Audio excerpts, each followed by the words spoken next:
आज की वीडियो में हम बात करने वाले हैं उन 10 शेयर्स की जो कि काफ़ी ज़्यादा डिविडेंड देने के लिए जाने जाते हैं। अगर आप डिविडेंड यील्ड के हिसाब से देखें तो ये शेयर्स टॉप 10 डिविडेंड यील्ड वाले शेयर्स हैं। इस वीडियो में हमने उन्हीं 10 डिविडेंड देने वाले स्टॉक्स के बारे में बताने की कोशिश की है और उनके डिविडेंड यील्ड्स को असेंडिंग ऑर्डर में रखा है, यानी कि सबसे कम डिविडेंड देने वाला स्टॉक सबसे पहले और सबसे ज़्यादा डिविडेंड देने वाला स्टॉक सबसे लास्ट में आपको देखने को मिलेगा। तो हमारी लिस्ट में जो सबसे पहला स्टॉक है वो है BSE, यानी कि बॉम्बे स्टॉक एक्सचेंज। इसका करंट मार्केट प्राइस 390 रुपये के आसपास है और इसका डिविडेंड 30 रुपये के आसपास है। इस हिसाब से इसकी डिविडेंड यील्ड 7.6% के आसपास निकल के आती है। इसकी मार्केट कैप 1700 करोड़ रुपए के आसपास है और इसके ROE और ROCE 8% के करीब हैं। अगर आप देखें तो कंपनी अभी 21 के PE पे ट्रेड हो रही है, वहीं इसका पिछले 3 साल का मीडियन PE 16 के आसपास है, यानी ये अभी अपने मीडियन PE से ऊपर के PE रेशियो पे ट्रेड हो रही है। तो दूसरी कंपनी जो हमारे लिस्ट पे है वो है SJVN। ये एक जॉइंट वेंचर है गवर्नमेंट ऑफ इंडिया और गवर्नमेंट ऑफ हिमाचल प्रदेश का। अगर आप देखें तो कंपनी का स्टॉक प्राइस 21 रुपये है और डिविडेंड 2 रुपये 35 पैसे का। उस हिसाब से डिविडेंड यील्ड 10.8% की हुई। इस कंपनी की मार्केट कैप 8000 करोड़ रुपए के आसपास है, ROCE 15% का और ROE 12% का। अगर आप देखें तो कंपनी 4.7 के PE रेशियो पे ट्रेड हो रही है और इसका पिछले 3 साल का मीडियन PE 8.1 के आसपास है, यानी कि ये अपने 3 साल के मीडियन PE से काफ़ी नीचे ट्रेड हो रही है। हमारे लिस्ट की अगली यानी कि तीसरी कंपनी है PTC इंडिया। PTC इंडिया का स्टॉक प्राइस 35 रुपीज़ 60 पैसे के आसपास है। कंपनी 4 रुपये का डिविडेंड देती है, तो उस हिसाब से इसकी डिविडेंड यील्ड 11.30% के आसपास की हुई।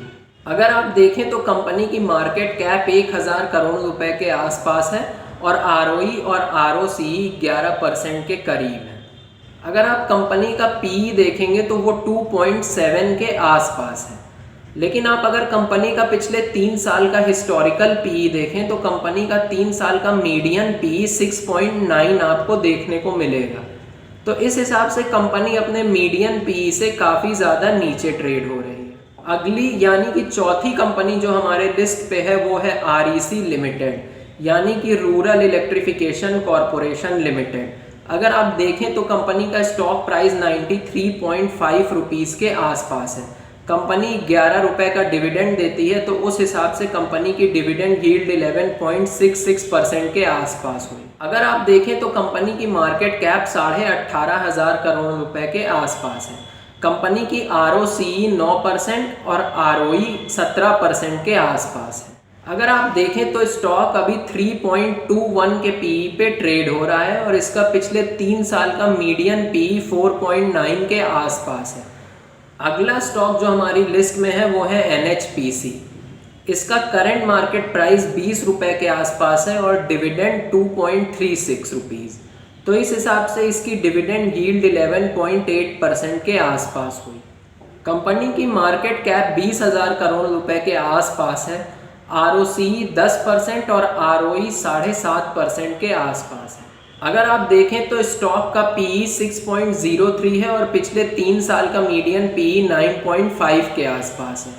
तो स्टॉक अपने पिछले 3 साल के मीडियन PE से नीचे ट्रेड हो रहा है। हमारी लिस्ट में अगला यानी कि छठवां स्टॉक ऑयल इंडिया है। इसकी करंट मार्केट प्राइस 89.4 के आसपास है, डिविडेंड 10.7 के आसपास है, तो उस हिसाब से डिविडेंड यील्ड 12.3% के आसपास है।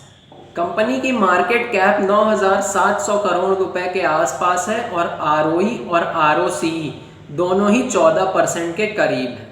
स्टॉक 3.2 के PE पे ट्रेड हो रहा है और अगर आप इसका पिछले 3 साल का मीडियन PE देखेंगे तो वो आपको 5.1 मिलेगा। तो यानी स्टॉक अपने पिछले 3 साल के मीडियन PE से नीचे ट्रेड हो रहा है। हमारी लिस्ट में जो अगला स्टॉक है वो है सोनाटा सॉफ्टवेयर। अगर आप इसका करंट मार्केट प्राइस देखें तो वो 219 रुपये के करीब है। इसका डिविडेंड 28.5 रुपये का है। उस हिसाब से इसकी डिविडेंड यील्ड 13.5% के आसपास है। इसकी मार्केट कैप 2300 करोड़ रुपए के आसपास है। इसका ROCE 46%, वहीं ROE 35% के करीब है। अगर आप कंपनी का पिछले 3 साल का मीडियन PE देखेंगे तो वो 14.5% के करीब है। वहीं स्टॉक अभी 8.3 के PE पे ट्रेड हो रहा है, यानी ये अपने पिछले 3 साल के मीडियन PE से काफ़ी नीचे ट्रेड हो रहा है। हमारी लिस्ट में जो अगला स्टॉक है वो है फर्स्ट सोर्स सॉल्यूशंस लिमिटेड। इसका स्टॉक प्राइस 35.2 रुपीज़ है। इसका डिविडेंड 4.5 रुपीज़ है, तो उस हिसाब से इसकी डिविडेंड यील्ड 13.5% की हुई।